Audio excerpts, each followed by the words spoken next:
What you resist persists. This seems to be a topic that goes around a lot. You're resisting this, and because you're resisting this, it's going to persist in your life. You need to let it go, or you need to accept it in order to change the cycle. I don't believe in that. I look at things differently and I pick apart the story behind it. So let's talk about resisting and it persisting. This is Susie, your beautiful Millionaire Swan Queen. Welcome back to the garden, my beautiful duckling. Subscribe, smash the like button, share my video. I will love you forever. I am a life coach with a 99.6% success rate in helping people get back together with the love of their life. If you would be interested in working with me one-on-one or joining my paid Facebook group, please check out the links in the description below.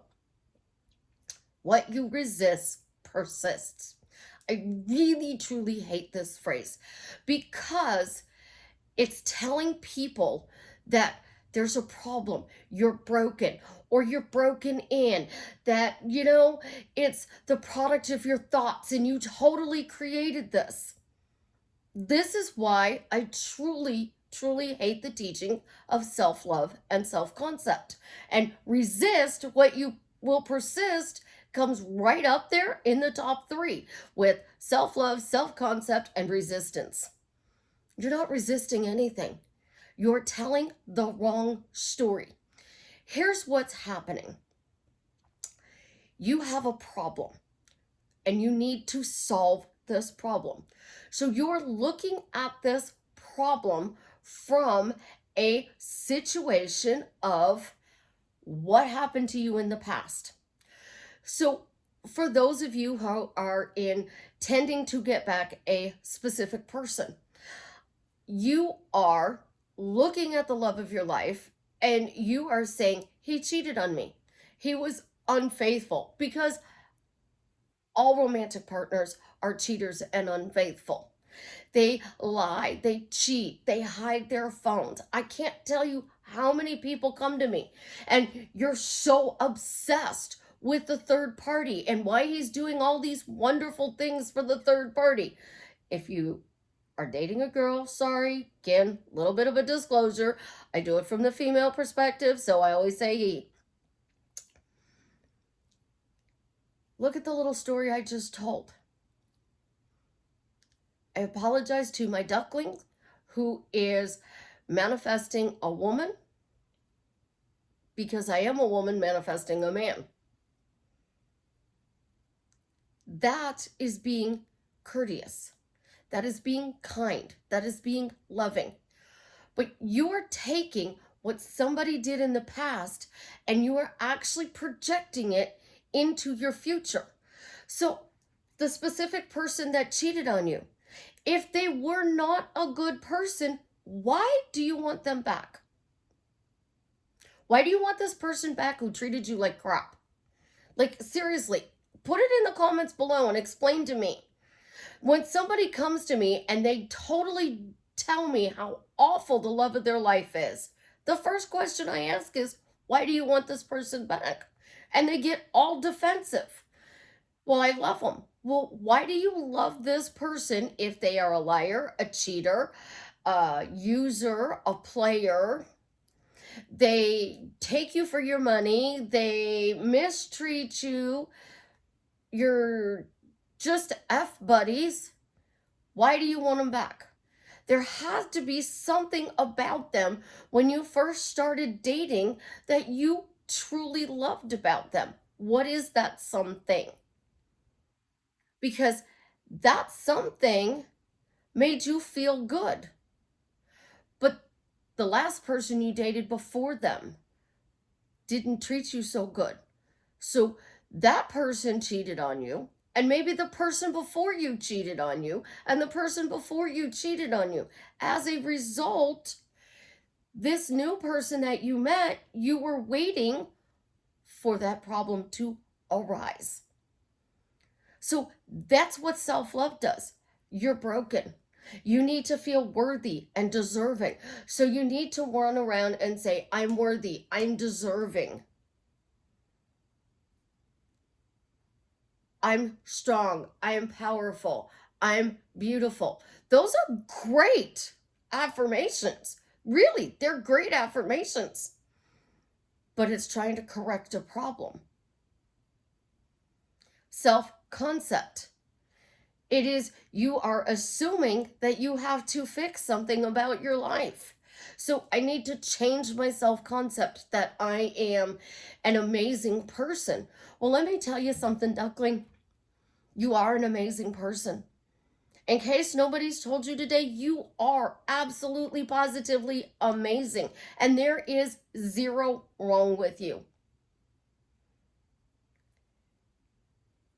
Manifesting teaches us we have to find our blocks. We have to go in and change our core beliefs. But that's not true. If you had everything you wanted right now, what would your core belief be? Do you even know what that core belief would be? Can you imagine it? No, you cannot imagine it because you cannot imagine until you say a word or have a thought. So, what you're doing is you are looking at this from the problem. The solution is the only self love affirmation I like. I am whole, healthy, and happy right now where I am at in my life.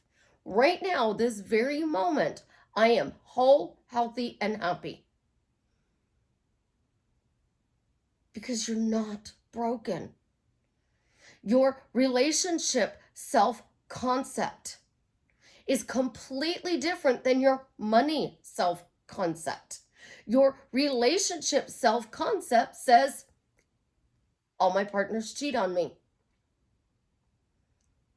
Your new self concept has to be, I now attract partners who are faithful. But you're doing a 360, you're coming from lack. You know the problem, which is my partners are unfaithful. The solution is you attract partners that are faithful. You're not resisting that they're unfaithful. It's the fucking truth. This person cheated on you. It broke your heart. Think about that. It's true. They did this. So your core belief is you're unworthy of a faithful partner. Bullshit. Your story is this person cheated on me. And now everybody cheats on me. I'm always cheated on.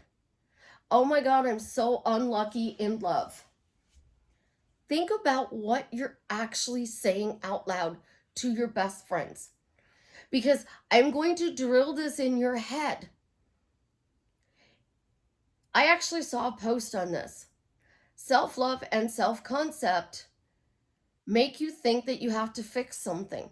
So if you have to fix something, you're not living in the wish fulfilled. You are not coming from the end of your desire. You're not changing your story. You're not vibrating at a high energy. Your vortex is filled with crud. The universe is dealing you a bad hand. And guess what? God hates you. There's always going to be something that comes up in your life. You're not resisting it. You don't need to spend 48 hours accepting this problem in your life. You do it instantly on the fly. So, I'm having a bad day, but now it's going to turn around. Because it cannot turn around until you say it turns around. But it was brought to my attention that somebody is saying to accept the problems in your life that you are resisting for 48 hours. So you're going to do this for 48 hours, and this is what your conversation is going to be like with your best friend. Oh my God, I'm struggling I am struggling so bad, and I'm accepting that I'm in a position of struggling. And this struggle is just driving me insane. And then you're going to tell your mom, Mom, I'm struggling. I accept that I'm struggling, but I don't know how to get out of the struggle. I accept that my life is chaotic. I accept that I'm in a bad mood. I accept that work sucks today. I accept that this YouTube video may not go viral. I accept that I can't sleep tonight. And you go through and you start accepting all of this stuff. Guess what? You just spent 48 hours in a negative hell loop. 48 hours in a negative hell loop. So now you come out at the end of this 48 hours with a new state, a new story, a new vibration, and a new vortex of more shit. Literally, think about that. You're being taught to examine all the bad things in your life to get rid of the bad things.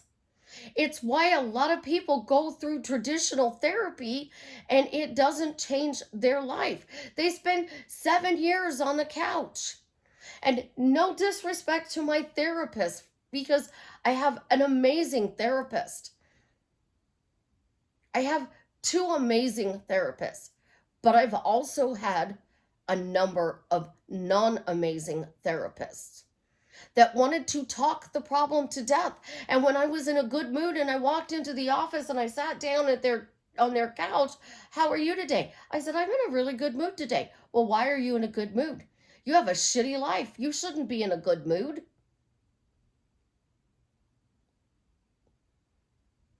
I had therapists tell me, I don't understand why you don't just kill yourself. Excuse me? Well, your life is so shitty, you should just kill yourself. I've had life coaches tell me that. When you are at the bottom of your barrel and you are focusing on everything that you are resisting, I'm going to tell you what you're truly resisting: change. You're truly resisting the change you want to make in your life. You can talk this problem with everybody and you get attention and you get appreciation and you get a sympathy and you get heard. So you get stuck in this vortex vibration ball of energy that doesn't serve you.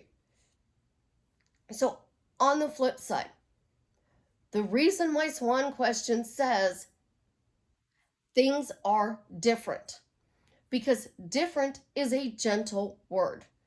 Why do I instantly feel absolutely positively amazing to be loved by Jared, knowing things are different? And we are now happily married just because I asked this question. I am changing things in a gentle way, but they don't always change overnight. So when I think to the past and I go, oh my God, my ex was a narcissist. How do I know Jared's not going to be one? If I manifest a relationship with this person, how do I know he's not going to turn into one?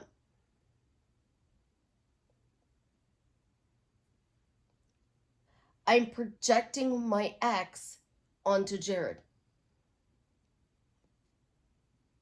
So I'm taking my past stories and putting it into my present and shoving it into my future. If I was loved by Jared and things are different and we're now happily married, I revised the relationship to be good. And I focused on a reason it's good just because I asked this question. The something is different. Knowing things are different. The unknown is the scariest place in the world. So you resist change because the unknown is scary. Joel Osteen says it all the time. Can you handle the blessing? A lot of his videos I see, can you handle the blessing?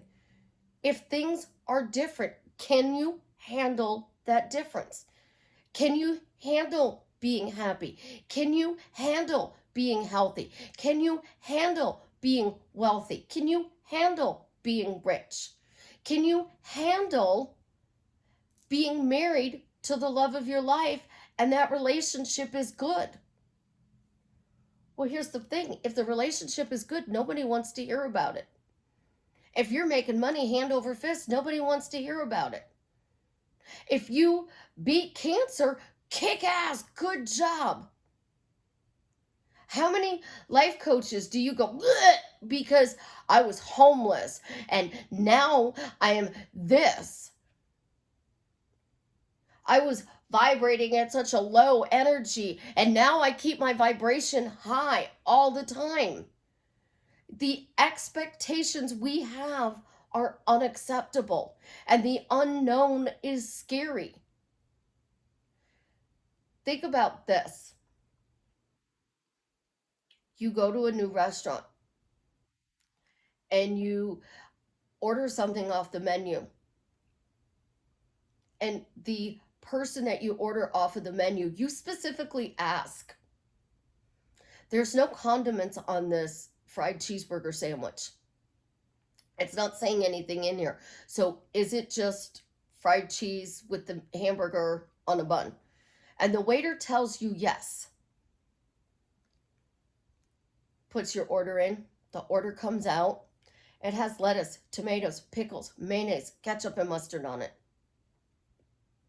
Now, I specifically asked if it was plain, and he said yes. I'm allergic to anything pickled. And I see a bunch of pickles on my sandwich. So manifesting is telling me that I'm resisting my allergies to pickles. Anything pickled, I'm resisting my allergy to it. So my allergy is persisting because I'm resisting it. Why do I even want to change that situation? Why do I even care to change that situation? I go to Chick-fil-A and I tell them, I want a number one, no pickles, flag it for a pickle allergy. And the person takes my order and asks me what I want to drink. I tell them Diet Dr. Pepper, light ice. And they're like, go up to so-and-so, they'll take your payment. You go up to the next person and they say, we have a number one, no pickles with a Diet Dr. Pepper, light ice. And I say, yep, no problem. And I pay it. I go to the window and I get my sandwich. When you work in fast food, this is what happens when an allergy is flagged. They go to the sink, they take off their gloves, they wash their hands for 20 seconds. Then they dry their hands, they put on a new set of gloves. They go back to the line where they're making sandwiches and they toast new bread. They toast new bread. They don't take the already toasted bread, they toast new bread. Then they get clean tongs and they pick up the meat and put it on the sandwich. And then they put the top of it on there because Chick-fil-A doesn't have any other condiments on their chicken sandwich other than a pickle. They wrap it up and they give it to you. When I order a cheeseburger anywhere, it's plain and flagged for a pickle allergy, even if the sandwich doesn't have pickles on them. Because think about it. You have your hands and they have touched the stuff. So you're on the line. You take the bread that's been touched with the hands that have pickle juice on them and you put it on the thing. You pick up the meat, you put the cheese on there, and then you put the lettuce, tomato, pickles, mustard, ketchup, mayonnaise, whatever else you put on your sandwich, okay? Everything that's been touched on that line has been touched with hands that have had pickles on them. Everything. So I'm resisting anything pickled. and that's a problem. Or because I am worthy and deserving of great health, I choose not to go to a restaurant when it's really busy so that they have the time to be able to do that so that my order comes out safely. Or I stay home and eat because I value me. I don't look at this as I'm resisting. There's a third party. I'm not resisting the third party. Enjoy it while it lasts because he's mine. He's in bed with you, but all he's thinking about is me. And eventually that relationship is going to fall apart because I'm the love of his life. I'm not resisting the third party. I'm not resisting anything. You cannot just let a situation go. You must change the story. So if you are saying all men cheat on me, then every guy you meet is going to cheat on you. You have to stop saying men are cheaters and start saying, but now I found a good one. But since I don't like the word good, I found the best man ever. Oh my God, Jared is the best boyfriend ever. And I am still in shock that he picked me to be his girlfriend. I took the story of cheating, what you're supposedly resisting, out of my vocabulary and I replaced it with a new phrase, statement, or question. You cannot sit there and keep thinking that you have a problem and you are broken and you need to be fixed, because everyday life will throw you something that backs up that theory that you are resisting and you are broken. To change your life, you have to stop talking about chaos. You have to stop talking about problems. You can't even talk about a solution. And the word understand needs to be removed from everybody's vocabulary. Because when you say, I don't understand why he's doing this to me, I don't understand why she's doing this, I don't understand what's happening, I need to understand why this is going on, then guess what? They're ghosting you, and you need to understand why they're ghosting you. And then all of a sudden you see on their social media that they're dating somebody else. Well, you had to understand why it's happening. And understanding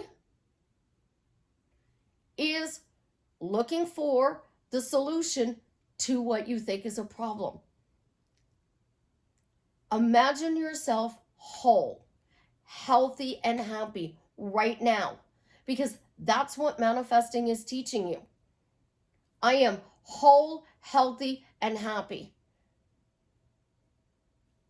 Wealthy, it's a great word, but to most people, wealthy means the riches of life. It doesn't always mean money.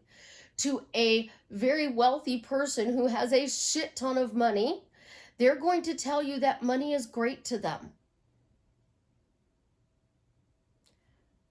Your stories need to bring you relief from whatever you are creating from in the past. And they need to bring you peace. So to change your story, you're not resisting the chaos. You are accepting that with the knowledge you had in the past, you thought things and said things that created a monster. But now you have all this new knowledge and you can create a better life. The simplest phrase to drastically change your life for the better. Why am I spoiled? Why am I spoiled? Why is my life getting better and better every day? Why do all of my relationships get better and better every day? If you're not micromanaging everything you do in your life and you are focusing on specific generic phrases, the universe can deliver everything you want. Why is my financial situation getting better and better every day? Why are all of my relationships getting better and better every day?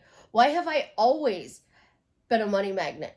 Why have I always had people throwing money at me? Why have I always had my schedule booked out months in advance? Why have I always been lucky in love? Always revises one little word. You can't play in the rabbit's hole and expect to change your life. So don't resist it, own it. And if you have to sit down on a piece of paper and a pen and rewrite out what you want to create. So you want your person to be loyal, faithful, trustworthy, honest. Trustworthy and honest should be the same, but it's not. You want them to make you feel safe and protected. You want them to appreciate you and to understand you. Understand. You want them to be present. What feeling are you going to have if you were to get all of this? Number 1, relief. Number 2, peace. Number 3, happy, blissful, amazed, wonderful. That's why Neville Goddard used the phrase, "Isn't it wonderful? I'm married to Jared." Isn't it wonderful? I'm married to Jared. People don't really say, "Isn't it wonderful?" that much anymore. So I did. I'm happily married to Jared. Why am I happily married to Jared? My friend, Caitlin, does. The best husband ever. And I'm still in shock that he picked me to be his wife. And her husband does the opposite. She's the best wife ever. And I am so grateful that she picked me to be her husband. And they say it every single day. And that's the secret to keeping their marriage happy. You can't go play in the rabbit's hole, guys. You have to stop saying this, replace it with something else, and that is when your life will change. Own it, replace it, and move the fuck on, because you are absolutely positively amazing. And I love you. And I am your second footsteps in the sand. And I'm not going to let you go down that rabbit's hole and become negative Nancy or negative Neil, because life coaches and YouTubers say you have to change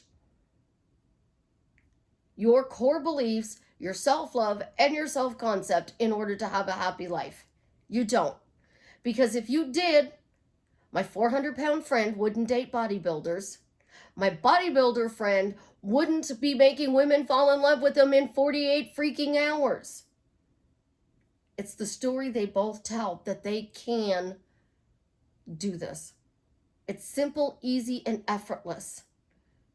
I love you guys. Have an absolutely positively amazing day. And as always, leave me a comment and let me know how I am drastically changing your life for the better.